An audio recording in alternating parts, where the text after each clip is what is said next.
जय हिंद साथियों।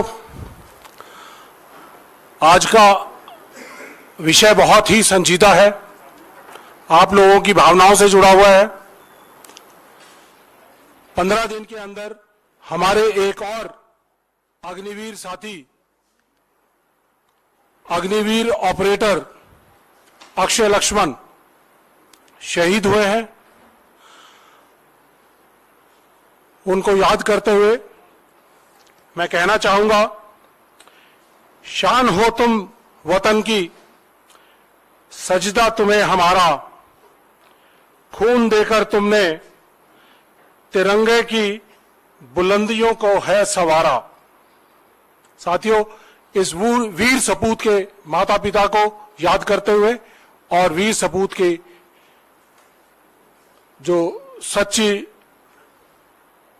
शहादत है उसको याद करते हुए मैं आपसे अनुरोध करूंगा कि 30 सेकंड का हम एक मौन ऑब्जर्व करें। Can we?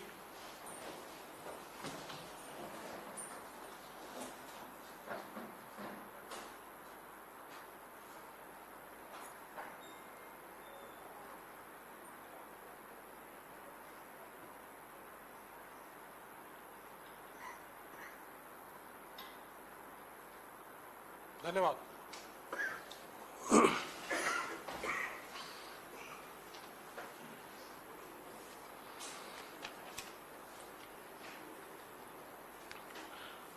साथियों, ये विषय बहुत संजीदा है। इसके अंदर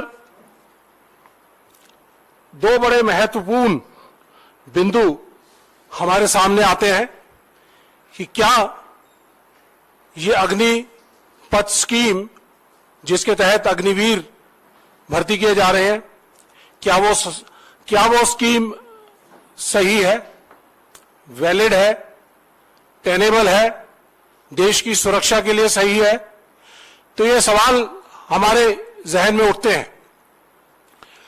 और इसके साथ इस पॉलिसी के अंदर क्या खामियां हैं, क्या कमियां हैं, देश की सुरक्षा प्रणाली के लिए बहुत ही घातक है। ये आप सब लोगों को कई बार हम बता चुके हैं, ये आप देख चुके हैं।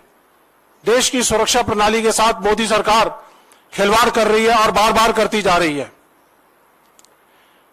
यह महत्वपूर्ण मुद्दा उठ के आता है कि क्या अग्निवीर 6 महीने की ट्रेनिंग के बाद क्या वो बैटल हार्डेंड सोल्जर हैं या नहीं है? रेगुलर आर्मी का सोल्जर 1.5 साल की ट्रेनिंग करता है और उसके बाद 6 साल तक यूनिट में और बाहर जाकर कई कैडर्स करता है, तब जाकर वो बैटल हार्डेंड और ऑल वेदर सोल्जर बन पाता है कि वो सियाचिन या फिर नॉर्थ ईस्ट में, अरुणाचल में, डेजर्ट में कहीं पे भी डिप्लॉय किया जा सके। लेकिन 6 महीने की ट्रेनिंग के बाद हम अगर ये उम्मीद रखें कि 17.5 साल की उम्र में भर्ती होने वाला जवान वो बैटल हार्डन होगा या वेल ट्रेंड होगा या क्लाइमेटिकली ट्रेंड होगा, ये एक सवाल है। ये बेसिक बुनियादी सवाल है जिसको हम हमेशा उठाते रहे हैं। और आज अग्निपथ स्कीम के पहला बैच जून में आया था ट्रेनिंग होकर, और उसके बाद पिछले 15 दिन में आपने जैसे देखा कि 2 अग्निवीर शहीद हो गए। आने वाले समय में क्या होगा, ये हमारा जो डर था वो सार्थक सिद्ध होता दिखाई दे रहा है। हम हमेशा डरते थे कि ये अधबगी स्कीम है, पूरी तरह से ट्रेंड सोल्जर नहीं है। क्या ये वायबल होगा देश की सुरक्षा प्रणाली के लिए? क्या ये पलटन में जाने के बाद डिप्लॉयबल होंगे या नहीं होंगे? तो इन चीजों के बारे में सवाल उठता है। हमारे मेडिकल फील्ड के जो सोल्जर, जो एएमसी आर्मी मेडिकल कोर की होती है, उनको 3 महीने की बेसिक ट्रेनिंग दी जाती है, लेकिन उनको सोल्जर नहीं कहा जाता है। वो सोल्जर्स यूनिफॉर्म में है, लेकिन लड़ाई के मैदान में उनको झोंका नहीं जा सकता। तो सोल्जरिंग करने के लिए हमें कम से कम 1.5 साल की बेसिक ट्रेनिंग, रिगोरस ट्रेनिंग की जरूरत है, तभी हम उसको बैटल हार्डन्ड सोल्जर कह सकते हैं। और ऑल वेदर सोल्जर तभी कह सकते हैं जब उन्होंने तीनों चारों तरह के फौज के एनवायरनमेंट के अंदर, टेरेन्स के अंदर काम किया हो। अब जैसे जैसे ये शहादतें हमारे सामने आ रही हैं, तो सवाल उठ रहे हैं पॉलिसी के खिलाफ भी कि क्या हमें कैसे इनको इस्तेमाल करना है। आर्मी ने खुद ही पॉलिसी लेटर के अंदर चेंज करते हुए एम्प्लॉयमेंट रेस्ट्रिक्शंस डाली हैं कि अग्निवीर को किन किन जगहों पे इस्तेमाल किया जा सकता है। किसी सेंसिटिव जगह पे उनको इस्तेमाल नहीं किया जाएगा, अकेले उनको डिप्लॉय नहीं किया जाएगा, हार्श कंडीशंस के अंदर उनको इंडक्ट नहीं किया जाएगा, और कई सारी एम्प्लॉयमेंट रेस्ट्रिक्शंस हैं। तो ऐसी रेस्ट्रिक्शंस के साथ क्या हम देश की सरहदों को महफूज रख पाएंगे, एक सवाल यह है। दूसरा कि अग्निपथ स्कीम के तहत भर्ती अग्निवीर, क्या वो देश की सही से सुरक्षा कर पाएंगे। और इस सुरक्षा करने की प्रणाली के अंदर अगर वो डिसेबल हो जाते हैं, हताहत हो जाते हैं, तो देश उनके लिए क्या करता है, सरकार उनके लिए क्या करती है। सरकार की पॉलिसी है, देश का सैनिक देश की धरोहर है। जब तक वो ड्यूटी कर रहा है, वो देश के लिए सरहदों पे काम कर रहा है और देश महफूज है। आप लोग अपने घर में महफूज हैं, चैन की नींद सो सकते हैं।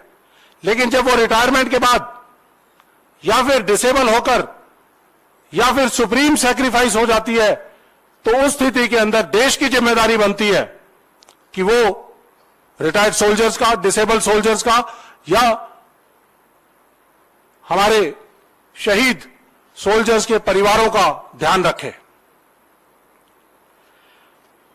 इस शहादत के बाद हमारे नेता राहुल गांधी जी ने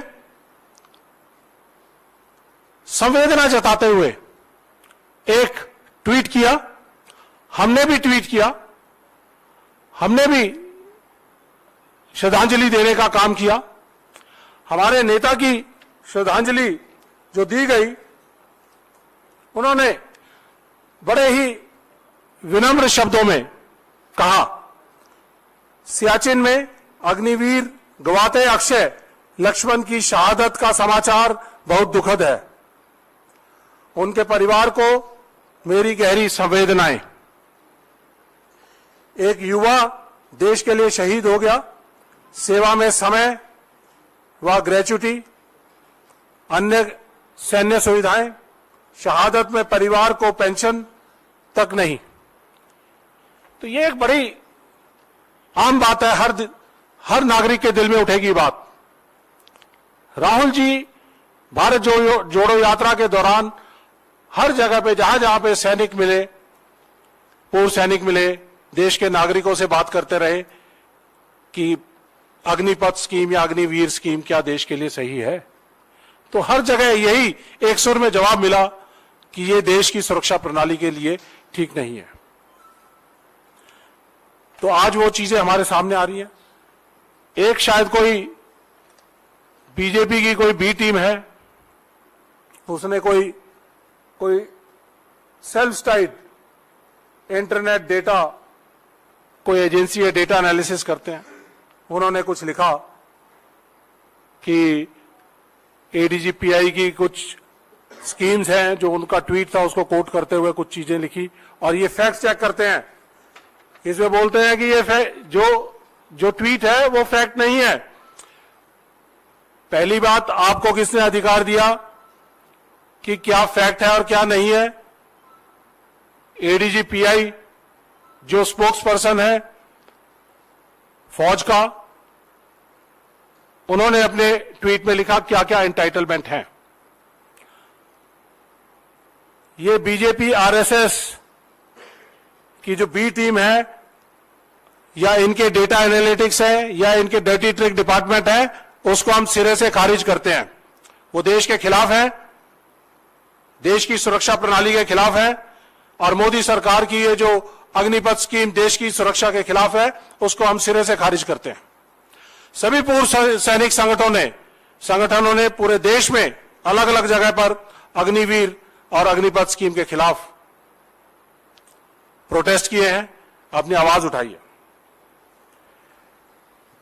एडीजी पीआई उन्होंने कुछ बताया कि अग्निपथ स्कीम के अंदर जो लाइन ऑफ ड्यूटी पे जो शहीद हो जाते हैं उनको नॉन कॉन्ट्रीब्यूटरी इंश्योरेंस 48 लाख, सेवानिधि जो कि उनके हर महीने जो तनख्वाह है उसमें से 30% पैसा काट लिया जाएगा। उस पैसे को वापस जिस दिन उसके 4 साल पूरे होंगे या फिर उससे पहले वो हताहत हो जाते हैं, शहीद हो जाते हैं, तो उस अमाउंट का उतना ही % सरकार करेगी। तो ये टोटल मिला के 11 लाख बनता है अगर 4 साल नौकरी करते हैं तो क्या 11 लाख में आप देश के लिए मरने मिटने वाले सोल्जर्स तैयार कर सकते हैं? नहीं कर सकते। देश के लिए मरने मिटने वाले सोल्जर्स तैयार करने की कोई कीमत नहीं है। ये देश की सुरक्षा के लिए उनको मान और सम्मान दिया गया है। सैनिकों को पैसे से तोलना बंद करिए। मोदी सरकार बिजनेसमैन की सरकार है, वो सिर्फ पैसे से हर चीज को तौलती है। डिसेबिलिटी पेंशन नहीं लागू की जिसके अंदर 4000 करोड़ रुपया बचाया, पैसे में तोला। 1 रैंक 1 पेंशन दी, उसका बहुत सारा हिस्सा नहीं किया, पैसे में तोला। और ये पैसे बचा के अपने साथियों को, जो राहुल जी कहते हैं 20,000 करोड़ कहां गया, 32,000 करोड़ बन गया है और अब पता नहीं आने वाले समय में कितना कितना बनेगा। तो ऐसे में हम सवाल करते हैं कि ये आप पैसा बचाकर क्या करेंगे? सरकार सैनिकों के मान और सम्मान को पैसे से ना तोले। किसी परिवार के बच्चे का शहादत हो जाती है तो उस परिवार पे क्या बीतती है, ये आप अंदाजा नहीं लगा सकते हैं। ये बहुत सेंसिटिव मैटर है, इसको पैसे में ना तोलें। फिर वो कहते हैं 44 लाख रुपए का एक्स ग्रेशिया है और बचा हुआ समय पीरियड जो है उसके लिए, जैसे 1 साल सरकार 1 साल उसने काम किया है तो 3 साल की बची हुई जो उनकी तनख्वाह है उसको दी जाएगी, और कुछ और छोटे मोटे और चीजें हैं। साथियों, यहां पर बड़ा जरूरी है आप लोगों को यह बताना कि अग्निवीर पॉलिसी क्या है।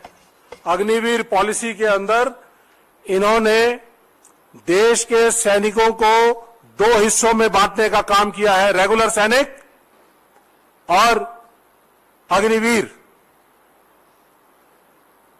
कम ट्रेनिंग मैं पहले बता चुका हूं, उस कम ट्रेनिंग की वजह से उनकी मेंटली, फिजिकली, क्लाइमेटिकली हर तरह से कम ट्रेंड हैं। स्ट्रेस और स्ट्रेन को इन तीनों कंडीशंस में झेलने के लिए पूरी तरह से वेल ट्रेंड नहीं है। तो इसलिए हमें आने वाले समय में और बहुत सारी चीजें ऐसी देखने को मिलेंगी जिससे हम कह सकेंगे कि ये पूरी तरह से, ये अग्निपथ स्कीम पूरी तरह से गलत है। इस अग्निपथ स्कीम के अंदर एडीजी पीआई ने बड़े कन्वीनियंट तरीके से ये तो बता दिया कि क्या देंगे और उनकी बी टीम ने बता दिया क्या देंगे, लेकिन राहुल जी की जो सवाल बुनियादी सवाल थे, ना उसको फैसिलिटीज, ना पेंशन, ना ग्रेच्युटी, उसके बारे में जवाब नहीं दिया। मैं आपको बताना चाहूंगा, पॉलिसी लेटर है ये, टर्म्स एंड कंडीशंस, जहां कहीं पे ये लोग फंसते हैं तो हमेशा टर्म्स एंड कंडीशंस की बात करते हैं। एसी एनवायरनमेंट में बैठकर पॉलिसी बनाना बड़ा आसान है, लेकिन मैं इन हुक्मरानों से पूछना चाहता हूं कि क्या आपने अपने बच्चे भेजे फौज में देश की सरहदों को महफूज रखने के लिए? मैं उनसे पूछना चाहूंगा, कभी ठंड में ठिठुर कर देख लेना, कभी तपती धूप में जलकर देख लेना कैसे होती है हिफाजत मुल्क की, कभी सरहद पर चलकर देख लेना। यह मैं अपने हुक्मरानों से कहना चाहूंगा। ये टर्म्स एंड कंडीशंस का हवाला ना दें, इसमें बड़ा साफ साफ लिखा गया है कि Agniveer will not be eligible for any kind of pension और ग्रेच्युटी। डेथ कम ग्रेच्युटी जो है वो शहीद होने के बाद या अपने कार्यकाल को पूरा करने के बाद एक लिमिट सेट की जाती है कि जो भी उसको मंथली पेंशन मिलती है उसका 8 गुना, 12 गुना, 20 गुना ये उनको दिया जाता है in case of death, depending upon length of service. तो ये उनको डिनाई कर दिया गया है। उनको मेडिकल फैसिलिटीज डिनाई कर दी गई हैं। They will not be eligible for ex serviceman contributory health scheme. They will not be entitled to canteen, stores department, CSD services. तो they will not be entitled to pension. जो entitlement उनकी आपने खत्म कर दी इस स्कीम के जरिए, पैसे बचाने के लिए, अपने बिजनेसमैन साथियों को फायदा पहुंचाने के लिए, ये चीजें उनको डिनाई कर दी गई है। एज लिमिट 17.5 से 21 साल, 17.5 साल में भर्ती और 21.5 साल में अनएम्प्लॉयड, स्ट्रेस ट्रेन पूरी तरह से, क्लाइमेटिक कंडीशंस का, फिजिकल ट्रेनिंग का, ऑपरेशनल ट्रेनिंग का। डिसेबल्ड हो गए तो डिसेबिलिटी पेंशन के लिए मना कर दिया गया। तो ये डिनायल है।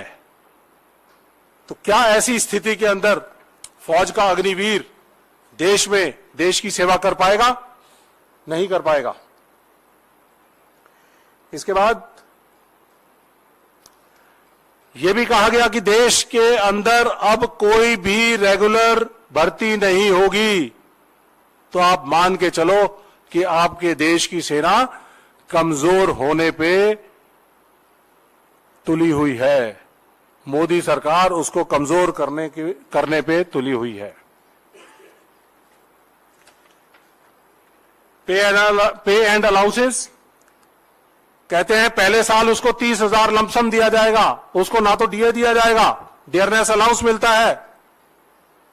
आपकी अगर 25,000 तनख्वाह है तो 25,000 के ऊपर जो भी डियरनेस अलाउंस है वो मिलता है, लमसम अलाउंस, जिसमें से 30% वो जो सेवानिधि की बात करते हैं यहां पे 30% सेवानिधि काट ली जाएगी। तो 30,000 की जगह उसको सिर्फ 21,000 में दिए जाएंगे। और ये जो 30,000 जो इकट्ठे किए जाएंगे 4 साल की सर्विस कंप्लीट करने के बाद उसको 11 लाख में से 5 लाख कुछ अमाउंट बनता है, 5,02,000 सेवानिधि, 5,02,000 उसका इकट्ठा होगा और 5,02,000 उसको सरकार देगी, तो 11 लाख। तो ये हैं एंटाइटलमेंट्स। इसके अलावा कोई भी उनको अलाउंस अलाउड नहीं है, डियरनेस अलाउंस अलाउड नहीं है। तो साथियों ये है बड़ी ही खतरनाक स्कीम, जिसमें आप ये उम्मीद करते हैं कि 21,000 के अंदर हमारा देश का सैनिक एनरोल होकर 4 साल नौकरी करके वापस आएगा, अनएम्प्लॉयड हो जाएगा और 4 साल जो वो अपनी सेवाएं देगा तो वो देश के लिए पूरी तरह से लॉयल हो पाएगा? 4 साल में से 6 महीने ट्रेनिंग, 1 साल छुट्टी, 2.5 साल की नौकरी, क्या वो लॉयल सैनिक बन पाएगा? क्या वो ट्रेंड सैनिक बन पाएगा? आज की स्थिति के हिसाब से हमारे देश में 15 लाख सैनिक हैं, 75,000 हर साल रिटायर होते हैं। हमारी सेना की संख्या हमेशा 14,25,000 के आसपास रहती है। इन 75,000 वैकेंसीज के अगेंस्ट 46,000 अग्निवीर रिक्रूट किए जाएंगे। 46,000 में से 40,000 इस बार आए, जिनमें से 5,000 छोड़ के चले गए, आज 35,000 है। तो इस साल की डेफिशिएंसी 2023 में 40,000, 2020 में, 21 में, 22 में कोई रिक्रूटमेंट नहीं। 75,000 के हिसाब से 2.25 लाख कम। आज से 5 साल के बाद हमारी फौज 15 लाख से रिड्यूस होकर 10 लाख रह जाएगी। क्या आप अपने देश की फौज को कम होते देखना चाहेंगे? इस 10 लाख में से 2.5 लाख अग्निवीर होंगे, 7.5 लाख रेगुलर फोर्स। 5 साल के बाद हमारे देश की सुरक्षा प्रणाली का क्या हाल होगा, यह मैं इसके जरिए आपको बताना चाहता था। तो साथियों, ये 2 वर्ग क्रिएट किए विद इन फौज, class with in class, soldier के अंदर अग्निवीर और रेगुलर। एक की एंटाइटलमेंट कुछ, दूसरे की कुछ और। ऐसी स्थिति में हम देश की सेना से बहुत कुछ उम्मीद नहीं कर पाएंगे। देश की सेना अपना काम सही पूर्वक नहीं कर पाएगी। इसलिए हम मोदी सरकार से सवाल पूछना चाहते हैं। सवाल पूछते हैं कि देश के लिए घातक अग्निपथ स्कीम, जो ना युवाओं के लिए, ना सैनिकों के लिए, ना देश के लिए हितकारी है, उसको आपने क्यों लागू किया? हम आपसे सवाल पूछना चाहते हैं कि आपने अपनी ही सेना में भेदभाव की स्थिति क्यों पैदा कर दी? हमारे अग्निवीर 4 साल में आते हैं, 4 साल के लिए हैं, तो यूनिटों में इनके लिए एक नाम निकल गया है, कहते हैं ये 4 साला हैं। 4 साला मतलब 4 साल तक रहने वाले हैं, ये फौजी नहीं है। तो 4 साला का नाम इनके लिए मशहूर हो रहा है यूनिटों में।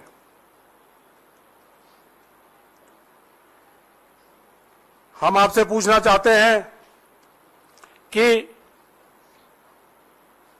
सर्विस के दौरान तो आपने उनके अंदर कमी, भेदभाव पैदा कर दिया, लेकिन उनकी शहादत के समय तो भेदभाव ना करें।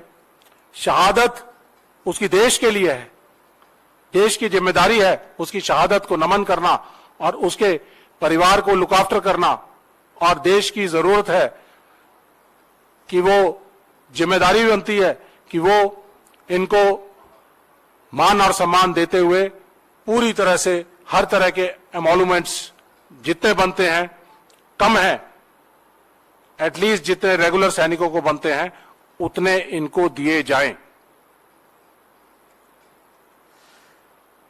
तो साथियों, अंत में मैं आप लोगों से ये कहना चाहूंगा कि हमारे जो अग्निवीर हैं, देश के लिए काम कर रहे हैं, देश के लिए शहादत दे रहे हैं, हमें उन्हें नमन करना है।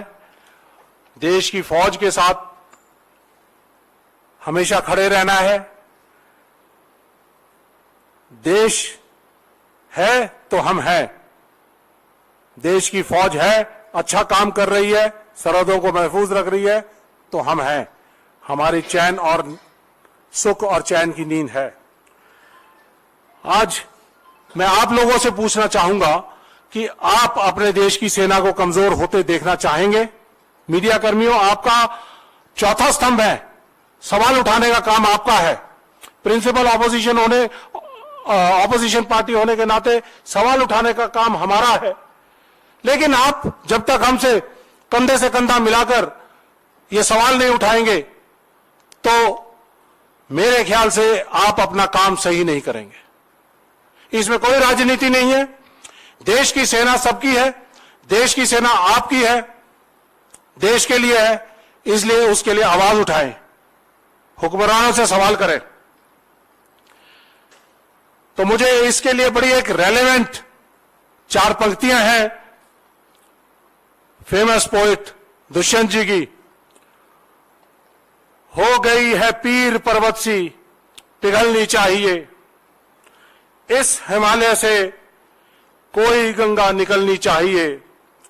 सिर्फ हंगामा करना मेरा मकसद नहीं, मेरी कोशिश है कि ये सूरत बदलनी चाहिए।